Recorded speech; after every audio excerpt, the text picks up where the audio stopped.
एक बार की बात है, राघव नाम का एक लड़का जिसकी शादी की उम्र हो रही थी, वह अपनी माँ और अपने पिता के साथ रहता था। एक बार उसकी माँ उससे बोली, अरे मेरे लाल, मैंने ना तेरे लिए एक लड़की को देखा है। बहुत ही सुंदर है और बहुत ही संस्कारी है, और मैंने ना तेरे लिए उसका रिश्ता पक्का भी कर दिया है। अब तू टेंशन फ्री रहो, बहुत जल्दी तेरी शादी उसी के साथ होगी। क्या माँ, तुमने बिना पूछे बिना दिखाए रिश्ता पक्का कर दिया? ये क्या बात हुई माँ? शादी मुझे करनी है या आपको करनी है जो आप देख के आए हो? बेटा, मैंने बिना पूछे तेरा रिश्ता उसके साथ पक्का कर दिया, तो ये सोच उस लड़की में कितनी खूबियां होगी। तू भी देखकर कहेगा, वाह माँ, तेरी पसंद कितनी अच्छी है। तू अपनी माँ को ना कोई ऐरी गैरी ना समझ। तुझे पता है जो चीज मुझे पसंद आती है वो एकदम हीरा होती है। चलो ठीक है माँ, चलो मुझे कल उससे मिलवा कर लाओ। चलो ठीक है, मैं कल तुझे उससे मिलवा कर लाती हूँ। जब राघव सुशीला को देखता है तो वह उस पर लट्टू हो जाता है, क्योंकि वह थी ही बड़ी सुंदर। शादी के अगले दिन सुशीला घर का सारा काम निपटा देती है। अपनी सासू माँ को कहती है, माँ जी, ये लीजिए कॉफ़ी, मैंने ना आपके लिए कॉफ़ी बनाई है। और वह घर की साफ सफाई करना शुरू कर देती है और अपने पति को भी कॉफ़ी दे आती है। परंतु सुशीला को भूलने की बहुत ही गंदी बीमारी होती है, वह काम कर कर कर भूल जाती है। वह घर की सफाई करने के बाद सफाई उसने की यह बात वह भूल जाती है। फिर वह दोबारा से झाड़ू पोछा उठाती है तो उसकी सासू बोलती है, अरे बिटिया, अभी तो तूने सफाई की थी, अब फिर से क्यों ये झाड़ू पोछा उठा रही है?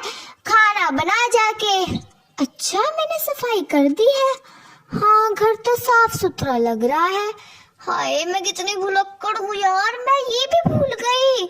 मेरी मदबुद्धि ना किसी दिन मुझे परवाह के रहेगी। हे भगवान, बचा लेना। जब वह खाना बना रही होती है, वह नमक डालने के बाद भूल जाती है कि उसने नमक डाला है। वह दोबारा से सब्जी में नमक डाल देती है और वह सब्जी जहर जैसी बन जाती है, एकदम बकवास।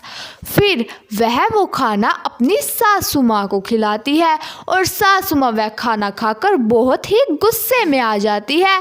अरे बहू, ये तूने क्या जहर मेरे लिए बनाया है? मुझे मारेगी क्या? तूने तो पहले दिन ही मुझे मारने की सलाह बना ली क्या? सॉरी माँ जी, गलती से हो गया, आज के बाद नहीं होगा। फिर वह कॉफ़ी दोबारा से अपने पति को देने जाती है, क्योंकि वह भूल चुकी थी कि मैंने अपने पति को कॉफ़ी दी थी या नहीं। ये लीजिए कॉफी, पीजिए आप। अरे, तुमने अभी तो थोड़ी देर पहले मुझे कॉफी दी थी, अब दोबारा से? मैं इतनी बार कॉफी नहीं पी सकता।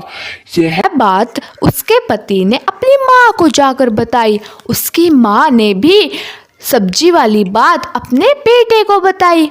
अरे बेटा, मेरे को तो लग रहा है हमारी बहू को ना किसी की नजर लग गई है, और ना हमें ना कोई पूजा रखवानी होगी जिससे वह दोबारा से पहले जैसी हो जाए। वो तो बहुत भुलक्कड़ होती जा रही है, लगता है किसी की बुरी नजर लग गई। आजकल वैसे भी लोग मुझसे बहुत जलते हैं। जब से मेरी बहू आई है ना, इनके तो कालजे से पानी नहीं उतर रहा। मैं ही क्या करूं?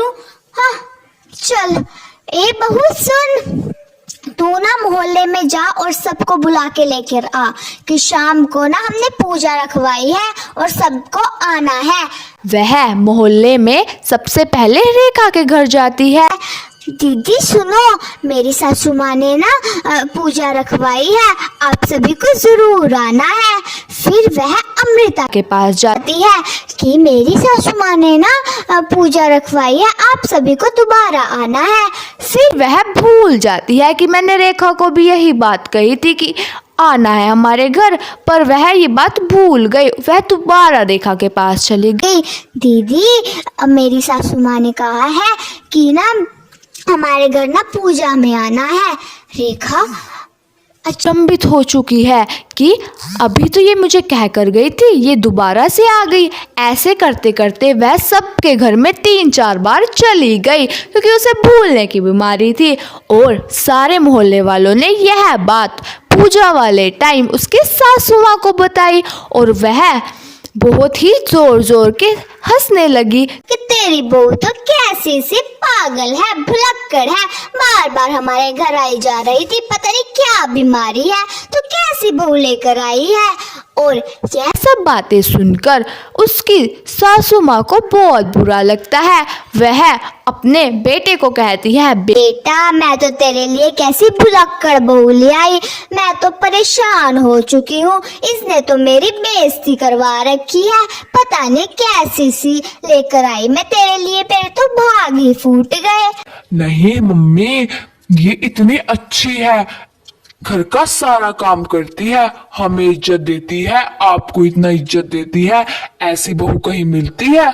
आजकल की लड़कियां तो इतनी फैशनेबल है, घर का काम भी नहीं करके देखती और ऊपर से इतनी चोट मारती है। ये तो बेचारी इतनी संस्कारी है, इसमें एक ही तो कमी है कि ये भूल जाती है, बाकी तो ये इतनी अच्छी है ना। चलो मैं कुछ करता हूँ, अब ये नहीं भूलेगी। वह डॉक्टर के पास जाता है और डॉक्टर से पूछता है कि इस बीमारी का क्या इलाज है। डॉक्टर ने उसे बीमारी का इलाज बताया। फिर वह रेखा को कहता है कि मेरी बहू का मजाक उड़ाने की जरूरत नहीं है, तुम्हें अपने घर से मतलब रखा करो, कभी बताऊं तुम्हें। फिर वह अपनी पत्नी को कहता है, तुम्हें भूलने की बीमारी है ना, अब से जो तुम काम करोगी वो एक डायरी पे लिख लेना। जब तुम अपने सारे काम डायरी पे लिखती जाओगी, फिर तुम्हारी भूलने की बीमारी धीरे धीरे कम हो जाएगी और तुम बिल्कुल ठीक हो जाओगी, ठीक है?